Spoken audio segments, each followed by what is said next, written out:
Good morning, good afternoon, or good evening, depending on the time which you're watching this video. My name is Kendra Hendricks, and I am the creator of Empowerment Apparel 531. And today I'm here to share with you part one of how to implement a universal design for work-based learning when serving students who have developmental disabilities such as autism or learning differences and different disorders. Let's get started. When it comes to work-based learning, you want to make sure that you're creating and developing materials that support the way the students learn. Because the whole goal is to develop a sense of autonomy for them and allow them to be independent as possible. Because when they leave high school, we want them to be eligible for employment. So what you want to do is create modifications and accommodations by having pictures and visuals and sequences that allow them this opportunity. So what I'm about to show you is how to develop sequences and visuals that will aid them in participating in the task in which you're asking them to perform. Let's get started. Alright, I'm about to create a sequence for a student who's going to be completing a toiletry packaging task. It will allow for the student to independently, step by step, know which items to place in the bag. So I've already taken pictures with my phone and sent them to my email to insert in PowerPoint. So what I'm going to do first is I'm going to create the text step by step of what the student is to do first, if you have a student that can read. So I'm going to put here, step 1, place the deodorant in the bag. Sorry, I had to think about how to spell it at first. Alright, step 1. We're going to do the same thing for step 2. Step 2, place the body wash in the bag.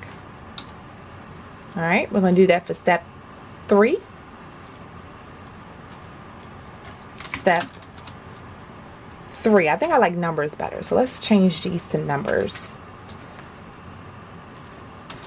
instead of words for students who identify with numbers better than words. So we're going to do step 3. Place the shampoo in the bag. Alright, and we're going to do step 4. The key is to have minimal steps as possible when you're introducing a new task to a student. And then you can always build upon the steps as they learn the steps.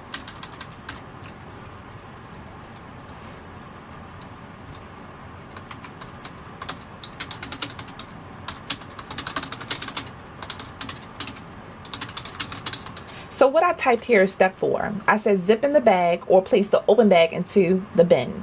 Let's say the finished bin because I'm going to label it. I say or because you have some students who unfortunately cannot zip in the bag, and that's okay. So we don't want to frustrate them or push them beyond their tolerance if they can't zip in the bag. So if they want to keep the bag open long as it has all the items in it, it's absolutely fine. Alright, so let's keep going. So I'm going to move these up a little bit. Alright, so let's start putting our pictures in there under our step 1. So the step 1 is deodorant. Put that here. Our step 2 is the body wash. Put that here. Our step 3 is the shampoo. Put that here. And our step 4 is to put the completed bag in the finished bin. So we're going to show what a completed bag looks like.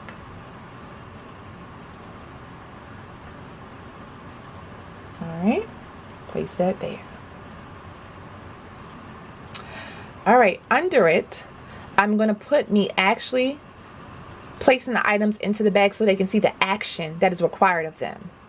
So I'm going to copy and paste the pictures I already taken of myself placing the items in the bags, and then I'm going to readjust them accordingly to fit into the sequence. So this gives a student different options of knowing what to do step by step. So they can see it being placed in the bag, they can see the items that go in the bag, or they can read and see the number in which they are to complete the task as well. So this is starting to look like a universal design because it gives them options of how to complete the steps visually. And that's what you want. Okay, give me a second. I'm trying to see where to rotate this. Oh, there it is. Okay. Rotate it. Rotate this one. rotate this one. All right, so we're gonna adjust these accordingly. I try to do my best with sizing. I don't do well sometimes with trying to make sure all of them are the right size, but I do try my best. All right, to make it cohesive. And then right here I might put like a red finish bin, so I'll go ahead and do that. We'll look that up real quick. A red finish bin, sorry, let's see, we're gonna Google a red finish bin.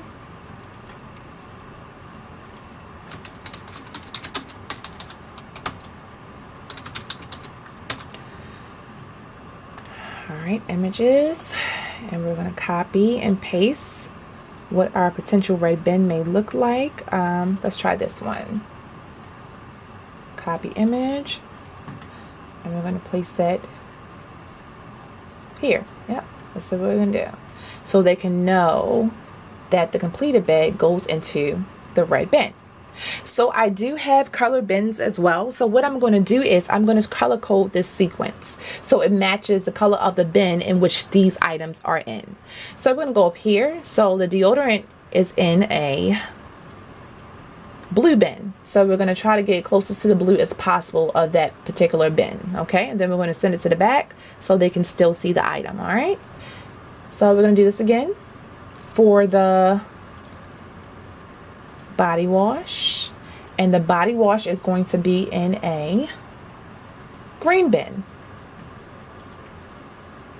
All right, send it to the back so they can still see it.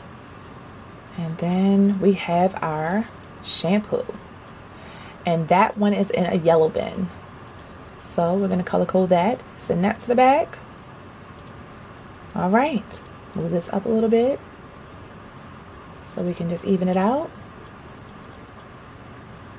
And that is how to complete a universal designed sequence for the student to be able to follow independently as they complete the packaging task. Oh, excuse me, I'm all tongue-tied. The packaging task that I'm about to show you. All right, okay. So there you have it. This is your universal design sequence. You have your numbers, you have your words, you have your color coding, the actual pictures of the items, and you have your visual action steps. So let's get into how to use this sequence with the actual toiletry packaging task for work-based learning. And this year I'm going to show you how to set up a sorting working system. This will help build your students' organizational skills, and this also can be a prerequisite step in toiletry packaging. So I'm going to show you first how I set up my bins. So on the outside of each bin, I place the picture of the item they are sorting. So on this bin I have the deodorant, the body wash, and the shampoo. Now that's this side of the bin. For students who benefit from a tactile component where they want to feel something, I have actually taped the toiletries outside of the bins on the other side. Each side is beneficial depending on the student that's completing the task and how they learn. So this is also good for students who have visual impairments or are totally blind, because what they'll do is they'll actually feel the item on the outside of the bin first to sort the items from the left to the right. So first they're going to pick up an item from the left. They're going to feel on each bin to see where this one goes. So this will go in that bin. So they pick up from the left and they sort to the right.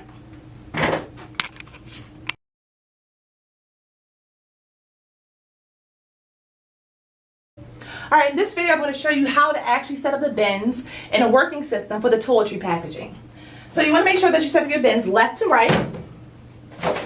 And you want to make sure that you're setting up the bins in a way that matches the order it is on the sequence that the student will be following.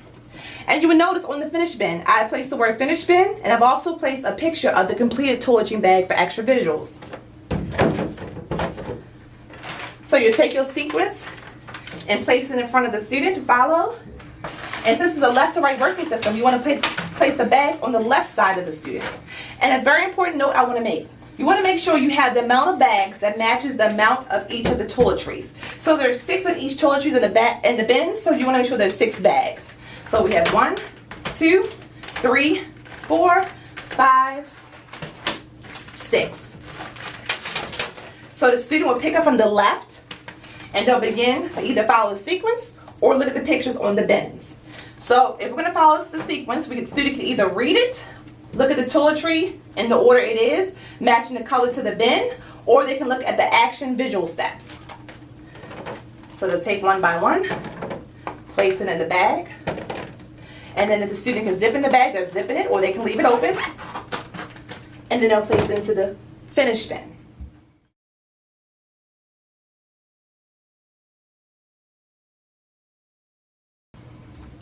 Another way that they can do toiletry packaging in a color-coded system, say that we have a student that doesn't want to use the visual, that's fine. You want to place the visual in front of them. You just have them identify using the pictures on the bins.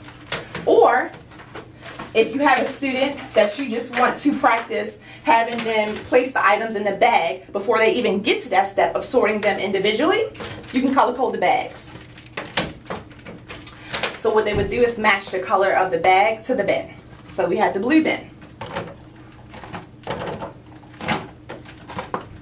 You can zip in it, place the completed bag into the finished bin.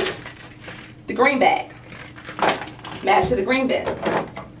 Place them all into the bag, of course one by one. They might not grab it all like I am doing. Place in the finished bin. And they can match the yellow to the yellow bin. Place it one by one into the bag. And then zip in it, or keep it open, place in the finish bin.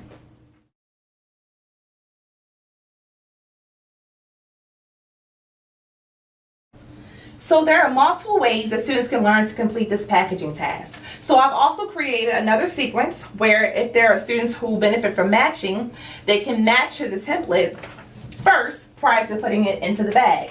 So what they would do is pick up from the left, of course, still, but before they do that, they would take one deodorant, match to the template, one body wash, match to the template, and one shampoo, and match it to the template. Then they would take their bag and place one deodorant, one body wash, and one shampoo. And if they can zip in the bag, they'll zip in the bag and place to the right in the finish bin. Or I have pre-taped the toiletry pictures on the outside of the actual bag, and they don't even have to use a sequence. So they can look at the bag and see I need one deodorant, one body wash, and they can like match it behind the picture if they want to, and one shampoo. And if they can zip in it, they zip in it, and then they place it into the finish bin.